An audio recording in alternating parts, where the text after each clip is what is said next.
We're gonna make some fried squash. I wouldn't call this easy, but I would call it good and worth the effort. Secret to this flavor is your bacon grease. Every time you make bacon, save the grease. That's what you do in Oklahoma. We'll tell you what to do with it later. We're gonna put the bacon grease in there with some of our oil, whatever oil, canola, whatever you want to use, coconut, canola, avocado, vegetable, it don't matter, but that bacon grease is gonna give it the flavor. We got that grease frying, so now we're just gonna cut up our squash.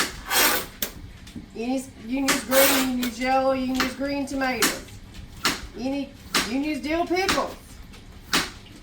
Pretty much any vegetable, you can use green beans. Is good, breaded and deep fried. So get it sliced up, thick, thin, it does not matter whatsoever. You can see I've got all the slices right there of my yellow squash that we're going to fry today. Alright, we're going to make the breading. So in here is just all-purpose flour, just a whole bunch of it. I got quite a bit of squash, there's a lot in the bowl. I'm going to put garlic powder, cayenne pepper, and salt and pepper in it. Just however much you want. It's really hard to mess this up.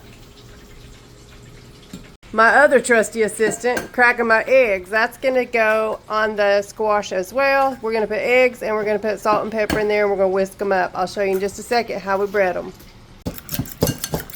Salt and pepper in there. Now we're going to bread the squash and we're going to fry it. Here's 2 tips for you. Whatever you're breading, if you're using a flour breading, it needs to be dry.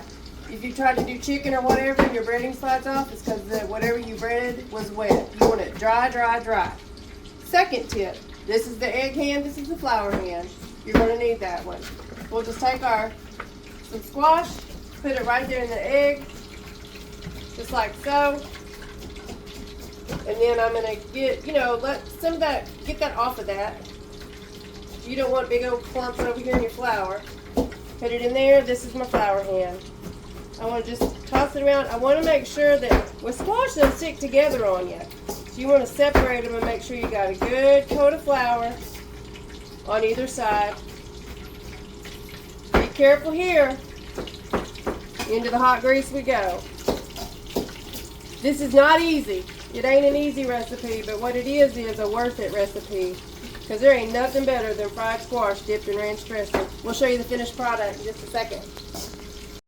Okay, so our skillet is full. Remember, I'm putting in the eggs with my right hand, then I drop them in here, and this is my left hand. Take the left hand and put it over there. Otherwise, you're going to get a big old mess.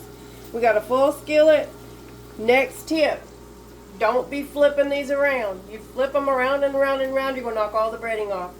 You got to be patient. You got to make sure that the bottom side is crispy before you flip it. And when you flip it, be careful because you do not want to knock your flour. The flour breading is what makes it so good. We'll be back.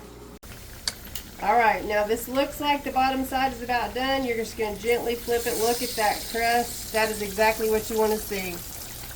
You have to be patient. Again, don't be flipping these around when they're not until they get done. You just want to do it one time on each side. We'll show you the finished product in just a second.